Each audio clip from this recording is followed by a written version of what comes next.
سورہ سبا سورت نمبر 34۔ شروع کرتا ہوں اللہ تعالیٰ کے نام سے جو بڑا مہربان نہایت رحم والا ہے۔ تمام تعریفیں اس اللہ کے لیے سزاوار ہیں جس کی ملکیت میں وہ سب کچھ ہے جو آسمانوں اور زمین میں ہے۔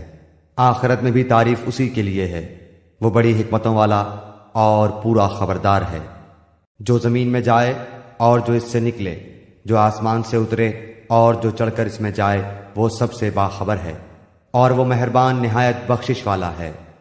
کفار کہتے ہیں کہ ہم پر قیامت نہیں آئے گی۔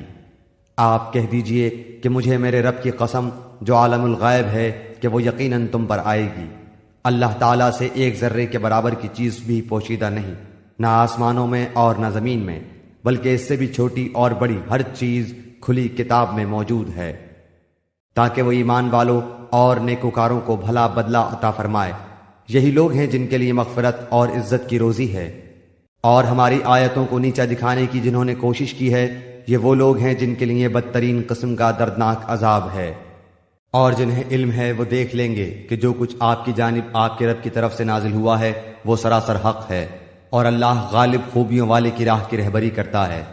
اور کافروں نے کہا، آؤ ہم تمہیں ایک ایسا شخص بتلائیں جو تمہیں یہ خبر پہنچا رہا ہے کہ جب تم بالکل ہی ریزہ ریزہ ہو جاؤ گے تو تم پھر سے ایک نئی پیدائش میں آؤ گے۔ ہم نہیں کہہ سکتے کہ خود اس نے ہی اللہ پر جھوٹ باندھ دیا ہے یا اسے دیوانگی ہے، بلکہ حقیقت یہ ہے کہ آخرت پر یقین نہ رکھنے والے ہی عذاب میں اور دور کی گمراہی میں ہیں۔ کیا پس وہ اپنے آگے پیچھے آسمان و زمین کو دیکھ نہیں رہے ہیں؟ اگر ہم چاہیں تو انہیں زمین میں دھسا دیں یا ان پر آسمان کے ٹکڑے گرا دیں۔ یقیناً اس میں پوری دلیل ہے ہر اس بندے کے لیے جو دل سے متوجہ ہو۔ اور ہم نے داؤد پر اپنا فضل کیا، اے پہاڑوں اس کے ساتھ رغبت سے تسبیح پڑھا کرو، اور پرندوں کو بھی یہی حکم ہے، اور ہم نے اس کے لیے لوہا نرم کر دیا کہ تو پوری پوری زرہیں بنا اور جوڑوں میں اندازہ رکھ، تم سب نیک کام کیا کرو، یقین مانو کہ میں تمہارے اعمال دیکھ رہا ہوں۔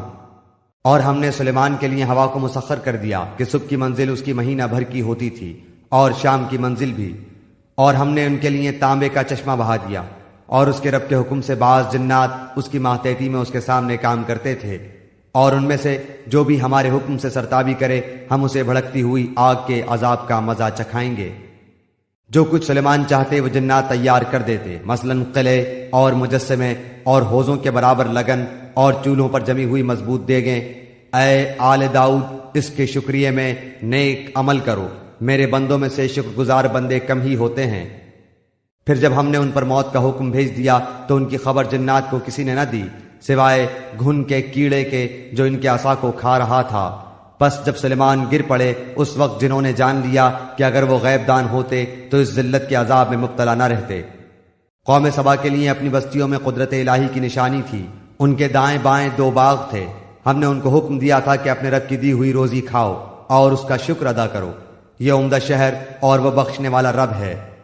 لیکن انہوں نے روگردانی کی تو ہم نے ان پر زور کے سیلاب کا پانی بھیج دیا، اور ہم نے ان کے ہرے بھرے باغوں کے بدلے 2 ایسے باغ دیے جو بدمزہ میووں والے اور بکثرت جھاؤ اور کچھ بیری کے درختوں والے تھے۔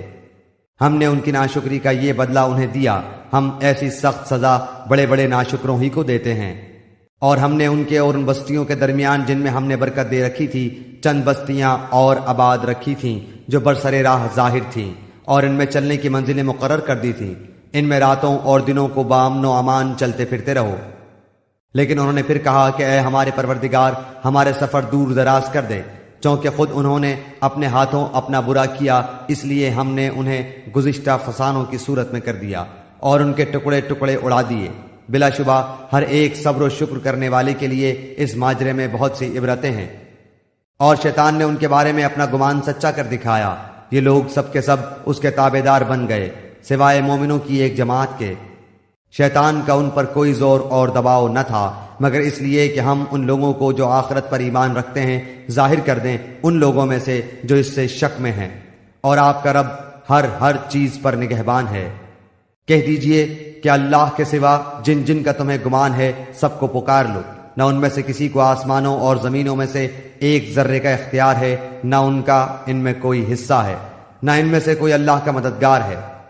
شفاعت سفارش بھی اس کے پاس کچھ نفع نہیں دیتی بجز ان کے جن کے لیے اجازت ہو جائے۔ یہاں تک کہ جب ان کے دلوں سے گھبراہٹ دور کر دی جاتی ہے تو پوچھتے ہیں تمہارے پروردگار نے کیا فرمایا؟ جواب دیتے ہیں کہ حق فرمایا، اور وہ بلند و بالا اور بہت بڑا ہے۔ پوچھئے کہ تمہیں آسمانوں اور زمین سے روزی کون پہنچاتا ہے؟ خود جواب دیجئے کہ اللہ تعالی۔ سنو، ہم یا تم یا تو یقیناً ہدایت پر ہیں یا کھلی گمراہی میں ہیں۔ کہہ دیجئے کہ ہمارے کیے ہوئے گناہوں کی بابت تم سے کوئی سوال نہ کیا جائے گا، نہ تمہارے اعمال کی باز پرس ہم سے کی جائے گی۔ انہیں خبر دے دیجئے کہ ہم سب کو ہمارا رب جمع کر کے پھر ہم میں سچے فیصلے کر دے گا، وہ فیصلے چکانے والا ہے اور دانا۔ کہہ دیجئے کہ اچھا مجھے بھی تو انہیں دکھا دو جنہیں تم اللہ کا شریک ٹھہرا کر اس کے ساتھ ملا رہے ہو۔ ایسا ہرگز نہیں، بلکہ وہی اللہ ہے غالب با حکمت۔ ہم نے آپ کو تمام لوگوں کے لیے خوشخبریاں سنانے والا اور ڈرانے والا بنا کر بھیجا ہے۔ ہاں مگر یہ صحیح ہے کہ لوگوں کی اکثریت بے علم ہے۔ پوچھتے ہیں کہ وہ وعدہ ہے کب؟ سچے ہو تو بتا دو۔ جواب دیجئے کہ وعدے کا دن ٹھیک معین ہے، جس سے ایک ساتھ نہ تم پیچھے ہٹ سکتے ہو نہ آگے بڑھ سکتے ہو۔ اور کافروں نے کہا کہ ہم ہرگز نہ تو اس قرآن کو مانیں نہ اس سے پہلے کی کتابوں کو۔ اے دیکھنے والے، کاش کہ تو ان ظالموں کو اس وقت دیکھتا جبکہ یہ اپنے رب کے سامنے کھڑے ہوئے ایک دوسرے کو الزام دے رہے ہوں گے۔ کمزور لوگ بڑے لوگوں سے کہیں گے اگر تم نہ ہوتے تو ہم تو مومن ہوتے۔ یہ بڑے لوگ ان کمزوروں کو جواب دیں گے کہ کیا تمہارے پاس ہدایت آ چکنے کے بعد ہم نے تمہیں اس سے روکا تھا؟ نہیں، بلکہ تم خود ہی مجرم تھے۔ اس کے جواب میں یہ کمزور لوگ ان متکبروں سے کہیں گے نہیں، بلکہ دن رات مکر و فریب سے ہمیں اللہ کے ساتھ کفر کرنے اور اس کے شریک مقرر کرنے کا تمہارا حکم دینا ہماری بے ایمانی کا باعث ہوا۔ اور عذاب کو دیکھتے ہی سب کے سب دل میں پشیمان ہو رہے ہوں گے، اور کافروں کی گردنوں میں ہم طوق ڈال دیں گے، انہیں صرف ان کے کیے کرائے اعمال کا بدلہ دیا جائے گا۔ اور ہم نے تو جس بستی میں جو بھی آگاہ کرنے والا بھیجا، وہاں کے خوشحال لوگوں نے یہی کہا کہ جس چیز کے ساتھ تم بھیجے گئے ہو ہم اس کے ساتھ کفر کرنے والے ہیں، اور کہا ہم مال و اولاد میں بہت بڑے ہوئے ہیں، یہ نہیں ہو سکتا کہ ہم عذاب دیے جائیں۔ کہہ دیجئے کہ میرا رب جس کے لیے چاہے روزی کشادہ کر دیتا ہے اور تنگ بھی کر دیتا ہے، لیکن اکثر لوگ نہیں جانتے۔ اور تمہارے مال اور اولاد ایسے نہیں کہ تمہیں ہمارے پاس مرتبوں سے قریب کر دیں۔ ہاں، جو ایمان لائیں اور نیک عمل کریں ان کے لیے ان کے اعمال کا دوہرا اجر ہے، اور وہ نڈر و بے خوف ہو کر بالا خانوں میں رہیں گے۔ اور جو لوگ ہماری آیتوں کے مقابلے کی تگدوں میں لگے رہتے ہیں یہی ہیں جو عذاب میں پکڑ کر حاضر رکھے جائیں گے۔ کہہ دیجئے کہ میرا رب اپنے بندوں میں جس کے لیے چاہے روزی کشادہ کرتا ہے اور جس کے لیے چاہے تنگ کر دیتا ہے۔ تم جو کچھ بھی اللہ کی راہ میں خرچ کرو گے اللہ اس کا پورا پورا بدلہ دے گا، اور وہ سب سے بہتر روزی دینے والا ہے۔ اور ان سب کو اللہ اس دن جمع کر کے فرشتوں سے دریافت فرمائے گا کہ کیا یہ لوگ تمہاری عبادت کرتے تھے؟ وہ کہیں گے تیری ذات پاک ہے اور ہمارا ولی تو ہے، نہ کہ یہ، بلکہ یہ لوگ جنوں کی عبادت کرتے تھے، ان میں کے اکثر کا انہی پر ایمان تھا۔ پس آج تم میں سے کوئی بھی کسی کے لیے بھی کسی قسم کے نفع نقصان کا مالک نہ ہوگا، اور ہم ظالموں سے کہہ دیں گے کہ اس آگ کا عذاب چکھو جسے تم جھٹلاتے رہے۔ اور جب ان کے سامنے ہماری صاف صاف آیتیں پڑھی جاتی ہیں تو کہتے ہیں کہ یہ ایسا شخص ہے جو تمہیں تمہارے باپ دادا کے معبودوں سے روک دینا چاہتا ہے، اس کے سوا کوئی بات نہیں، اور کہتے ہیں کہ یہ تو گھڑا ہوا جھوٹ ہے، اور حق ان کے پاس آ چکا، پھر بھی کافر یہی کہتے رہے کہ یہ تو کھلا ہوا جادو ہے۔ اور ان مکہ والوں کو نہ تو ہم نے کتابیں دے رکھی ہیں جنہیں یہ پڑھتے ہوں، نہ ان کے پاس آپ سے پہلے کوئی آگاہ کرنے والا آیا، اور ان سے پہلے کے لوگوں نے بھی ہماری باتوں کو جھٹلایا تھا، اور انہیں ہم نے جو دے رکھا تھا یہ تو اس کے 10ویں حصے کو بھی نہیں پہنچے، بس انہوں نے میرے رسولوں کو جھٹلایا، پھر دیکھ کہ میرا عذاب کیسا سخت تھا۔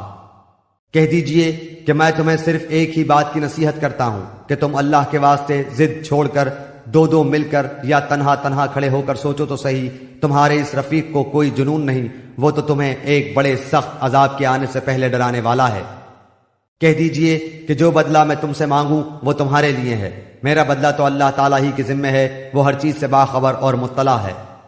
کہہ دیجئے کہ میرا رب حق سچی وحی نازل فرماتا ہے، ہر غیب کا جاننے والا ہے۔ کہہ دیجئے کہ حق آ چکا، باطل نہ تو پہلے کچھ کر سکا ہے اور نہ کر سکے گا۔ کہہ دیجئے کہ اگر میں بہک جاؤں تو میرے بہکنے کا وبال مجھ پر ہی ہے، اور اگر میں راہ ہدایت پر ہوں تو بسبب اس وحی کے جو میرا پروردگار مجھے کرتا ہے، وہ بڑا ہی سننے والا اور بہت ہی قریب ہے۔ اور اگر آپ وہ وقت ملاحظہ کریں جبکہ یہ کفار گھبرائے پھریں گے، پھر نکل بھاگنے کی کوئی صورت نہ ہوگی اور قریب کی جگہ سے گرفتار کر لیے جائیں گے، اس وقت کہیں گے کہ ہم اس قرآن پر ایمان لائے، لیکن اس قدر دور جگہ سے مطلوبہ چیز کیسے ہاتھ آ سکتی ہے؟ اس سے پہلے تو انہوں نے اس سے کفر کیا تھا اور دور دراز سے بن دیکھے ہی پھینکتے رہے۔ ان کی چاہتوں اور ان کے درمیان پردہ حائل کر دیا گیا، جیسے کہ اس سے پہلے بھی ان جیسوں کے ساتھ کیا گیا، وہ بھی انہی کی طرح شک و تردد میں پڑے ہوئے تھے۔